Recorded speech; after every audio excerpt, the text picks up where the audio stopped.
factoring. So with simple factoring, the reason we call it simple is because the coefficient of x squared is 1. For simple factoring, remember there's really only two things I need to be aware of, and the first thing is the value of the constant, or c. That value is going to tell me what I'm trying to multiply to get. So I'm going to put c in a table. Now we're not going to worry about the signs, we're just going to list everything that multiplies to give us that number. So what multiplies to give us 6 is 1 and 6, and then 2 and 3. Then we look at b in my equation. Notice b is a 5. Now because that 6 was negative, I'm going to subtract to get the 5.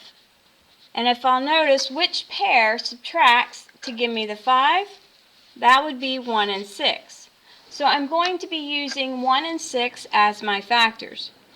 So we do two sets of parentheses, x is at the front, we have a 6 and a 1. But we're subtracting, so we know we need the signs. The bigger number always gets the same sign as the middle, so that means the 6 is going to be negative. And my 1 will be positive. So we factored it, but what we really want to do is solve it. So now I'm going to set each piece equal to 0 because the whole thing's equal to 0. Remember, if either one of these equals 0, it's multiplying by the other one, and that will make the whole thing equal to 0. So when we do this, x minus 6 equals 0. I'm going to add 6 to get it to the other side. So I have x equals to 6. For x plus 1 equal to 0, I'm going to subtract 1 to move it to the other side, and I get x equals negative 1. So that's our first example, which was dealing with subtraction. Now let's look at our second example. What is the c value? C value is 9.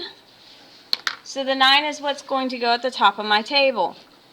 The 9 is positive, so I know I'm going to be adding my factors, but we got to list everything that multiplies to give us 9. Short list, 1 times 9, 3 times 3.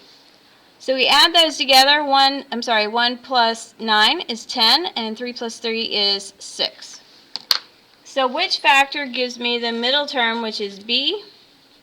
That would be 3 plus 3. 3 plus 3 gives me 6. So I do two sets of parentheses, 3's at the end.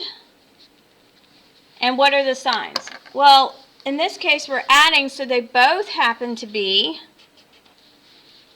plus, which is the same sign as the middle term. If we were subtracting, they would be opposite. Well, these are the same. They match. Okay?